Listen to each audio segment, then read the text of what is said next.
வணக்கம். ஆகாஷவாணி.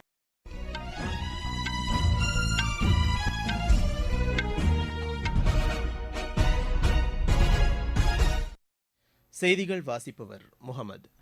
தலைப்புச் செய்திகள். முதற்கட்டமாக அடுத்த மாதம் 19ஆம் தேதி வாக்குப்பதிவு தொகுதிகளுக்கான இறுதி வேட்பாளர் பட்டியல் வெளியிடப்பட்டுள்ளது. மக்களவைத் தேர்தலில் போட்டியிடும் 11 பேர் கொண்ட வேட்பாளர் பட்டியலை பிஜேபி வெளியிட்டுள்ளது. இயேசுபிரான் உயிர்த்தெழுந்த தினமாக ஈஸ்டர் பண்டிகையையொட்டி கிறிஸ்துவ மக்களுக்கு குடியரசுத் தலைவர், குடியரசு துணைத் தலைவர், பிரதமர் உள்ளிட்டோர் வாழ்த்து தெரிவித்துள்ளனர். வடகிழக்கு மாநிலங்களில் அடுத்த 2 நாட்களுக்கு இடியுடன் கூடிய மழைக்கு வாய்ப்புள்ளதாக வானிலை ஆய்வு மையம் தெரிவித்துள்ளது. ஐபிஎல் கிரிக்கெட் போட்டியில் நேற்று நடைபெற்ற ஆட்டத்தில் லக்னோ 21 ரன் வித்தியாசத்தில் பஞ்சாப் அணியை வென்றது. இனி விரிவான செய்திகள். தமிழகத்தில் உள்ள 39 மக்களவைத் தொகுதிகளில் போட்டியிடும் வேட்பாளர்களின் இறுதிப் பட்டியல் நேற்று வெளியிடப்பட்டது. மொத்தம் 950 வேட்பாளர்கள் போட்டியிடுகின்றனர். இதில் 874 ஆண் வேட்பாளர்களும் 76 பெண் வேட்பாளர்களும் போட்டியிடுகின்றனர். அதிகபட்சமாக கரூர் தொகுதியில் 54 வேட்பாளர்கள் போட்டியிடுகின்றனர். மொத்தம் 1085 வேட்புமனுக்கள் ஏற்கப்பட்டுள்ள நிலையில் நேற்று 135 வேட்பாளர்கள் தங்களது மனுக்களை திரும்பப் பெற்றுள்ளனர். தமிழகத்தில் அடுத்த மாதம் 19ஆம் தேதி ஒரே கட்டமாக நடைபெறவுள்ள மக்களவைத் தேர்தலில் மொத்தம் 6,23,00,000 வாக்காளர்கள் தங்களது வாக்குகளை பதிவு செய்ய உள்ளனர். புதுச்சேரி மக்களவைத் தொகுதியில் போட்டியிடும் வேட்பாளர்களின் இறுதிப் பட்டியலை தேர்தல் அதிகாரியான திரு குலோத்துங்கன் நேற்று வெளியிட்டார். இதன்படி 26 வேட்பாளர்கள் போட்டியிட உள்ளதாகவும் வேட்பாளர்கள் அனைவருக்கும் தேர்தல் சின்னம் ஒதுக்கப்பட்டுள்ளதாகவும் அவர் தெரிவித்தார்.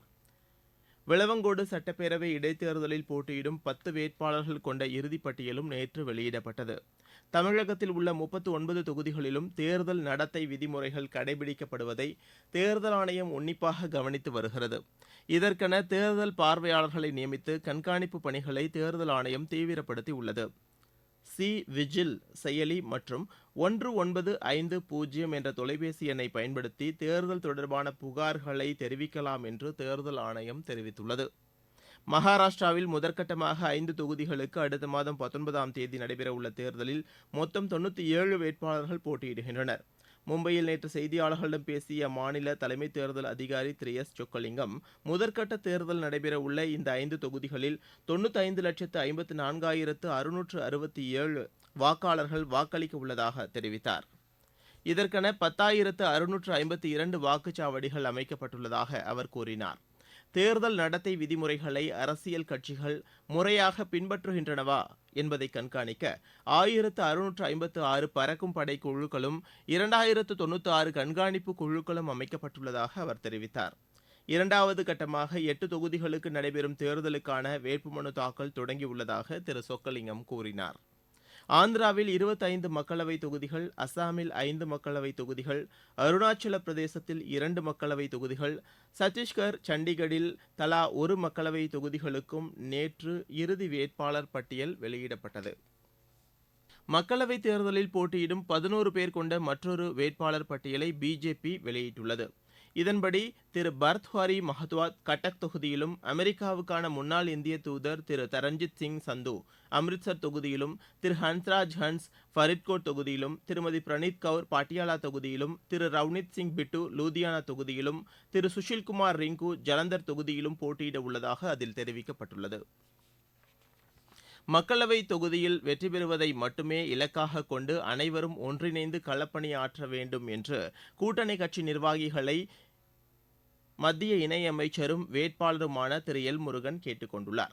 திருப்பூர் மாவட்டம் அவினாசியில் நடைபெற்ற தேர்தல் பிரச்சாரக் கூட்டத்தில் பேசிய அவர், தேர்தலுக்கு இன்னும் 17 நாட்களே எஞ்சியுள்ள நிலையில் தொண்டர்கள் அயராது பாடுபட வேண்டும் என்று கேட்டுக் கொண்டார். உத்தரப்பிரதேச மாநிலம் மீரட்டில் பிஜேபி மூத்த தலைவரும் பிரதமருமான திரு நரேந்திர மோடி இன்று தேர்தல் பிரச்சாரம் மேற்கொள்ள உள்ளார். மீரட் தொகுதியில் பிஜேபி சார்பில் போட்டியிடும் திரு அருண் கோவிலுக்கு ஆதரவாக அவர் வாக்கு சேகரிக்கிறார். இந்த பிரச்சாரக் கூட்டத்தில் அம்மாநில முதலமைச்சர் திரு யோகி ஆதித்யநாத், ராஷ்டிரிய லோக்தள் கட்சி தலைவர் திரு ஜெயந்த் சௌத்ரி உள்ளிட்ட பலர் கலந்து கொள்ள உள்ளனர். உத்தரப்பிரதேச மாநிலத்தில் 7 கட்டங்களாக தேர்தல் நடைபெறவுள்ளது. மக்களவைத் தேர்தலில் எதிர்க்கட்சிகளின் ஒருங்கிணைந்த கூட்டணி வெற்றி பெற்றால் பெட்ரோல், டீசல் மற்றும் சமையல் எரிவாயு சிலிண்டர் விலையை குறைக்க நடவடிக்கை எடுக்கப்படும் என்று திமுக தலைவரும் முதலமைச்சருமான திரு மு க ஸ்டாலின் தெரிவித்துள்ளார். சேலம் மற்றும் கள்ளக்குறிச்சி தொகுதியில் போட்டியிடும் அக்கட்சியின் வேட்பாளர்களை ஆதரித்து தேர்தல் பிரச்சாரம் மேற்கொண்ட அவர் தமிழகத்தில் கடந்த 3 ஆண்டுகளாக பல்வேறு மக்கள் நலத்திட்டங்கள் நிறைவேற்றப்பட்டுள்ளதாக கூறினார். தேர்தல் பத்திரம் தொடர்பான விவரங்கள் வெளியான பிறகு தமிழகம் மட்டுமின்றி வட மாநிலங்களிலும் பாஜகவிற்கு வெற்றி வாய்ப்பு இல்லாத நிலை ஏற்பட்டுள்ளதாக திரு மு க ஸ்டாலின் தெரிவித்தார். தமிழகம் மற்றும் புதுச்சேரியில் உள்ள 40 தொகுதிகளிலும் எதிர்க்கட்சிகளின் ஒருங்கிணைந்த கூட்டணி வெற்றி பெறும் என்று மார்க்சிஸ்ட் கம்யூனிஸ்ட் கட்சியின் மாநில செயலாளர் திரு கே பாலகிருஷ்ணன் தெரிவித்துள்ளார். கன்னியாகுமரி மாவட்டம் குளித்தலையில் செய்தியாளர்களிடம் பேசிய அவர் பிஜேபி தலைமையிலான ஆட்சியில் பெட்ரோல் உள்ளிட்ட அத்தியாவசிய பொருட்களின் விலை பல மடங்கு உயர்ந்துள்ளதாக கூறினார். நீங்கள் கேட்டுக்கொண்டிருப்பது ஆகாஷவாணியின் செய்தி அறிக்கை. வாக்கு என்பது உங்கள் உரிமை. வாக்களித்தல் உங்கள் கடமை. கடமை புரிந்து உரிமை பெறுவது ஜனநாயகத்தின் தனிப்பெரும் பெருமை. கோட்டை கதவை திறக்கும் சாவி உங்கள் வாக்காய் இருக்கலாம்.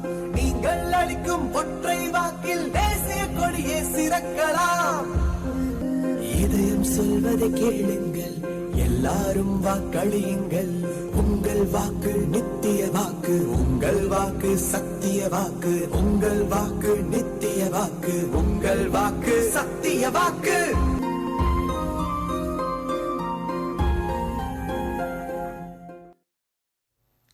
இயேசு பிரான் உயிர்த்தெழுந்த தினமாக ஈஸ்டர் பண்டிகை இன்று கொண்டாடப்படுகிறது. இதனையொட்டி அனைத்து தேவாலயங்களிலும் சிறப்பு பிரார்த்தனை நடைபெற்றது.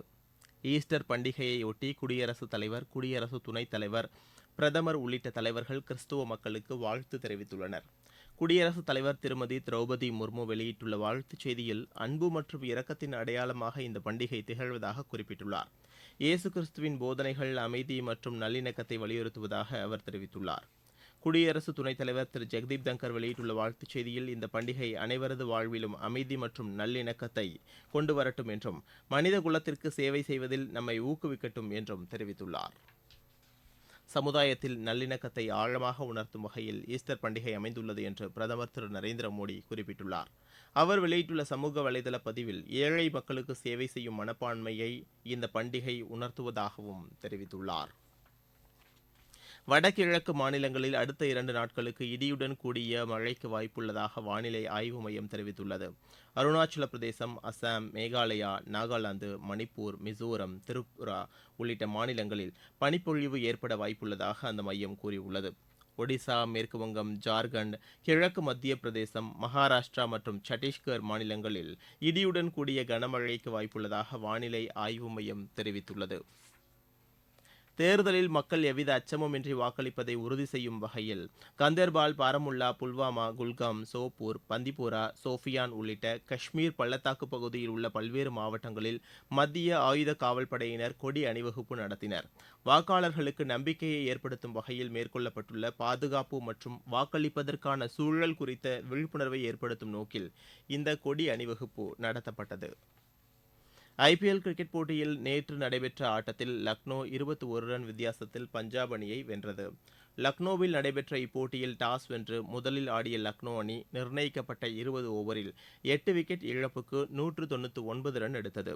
200 ரன் எடுத்தால் வெற்றி என்ற இலக்குடன் தொடர்ந்து விளையாடிய பஞ்சாப் அணி 20 ஓவரில் 5 விக்கெட் இழப்புக்கு 178 ரன் எடுத்து தோல்வியடைந்தது. இன்று நடைபெறவுள்ள ஆட்டத்தில் குஜராத் ஹைதராபாத் அணியை எதிர்கொள்கிறது.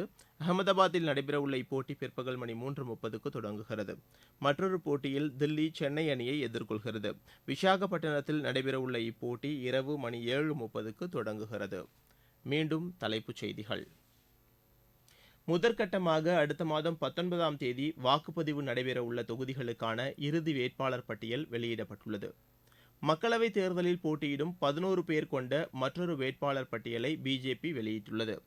இயேசு பிரான் உயிர்த்தெழுந்த தினமாக ஈஸ்டர் பண்டிகையொட்டி கிறிஸ்துவ மக்களுக்கு குடியரசுத் தலைவர், குடியரசு துணைத் தலைவர், பிரதமர் உள்ளிட்டோர் வாழ்த்து தெரிவித்துள்ளனர். வடகிழக்கு மாநிலங்களில் அடுத்த 2 நாட்களுக்கு இடியுடன் கூடிய கனமழைக்கு வாய்ப்புள்ளதாக வானிலை ஆய்வு மையம் தெரிவித்துள்ளது. ஐபிஎல் கிரிக்கெட் போட்டியில் நேற்று நடைபெற்ற ஆட்டத்தில் லக்னோ 21 ரன் வித்தியாசத்தில் பஞ்சாப் அணியை வென்றது. இத்துடன் செய்தி அறிக்கை நிறைவு பெற்றது.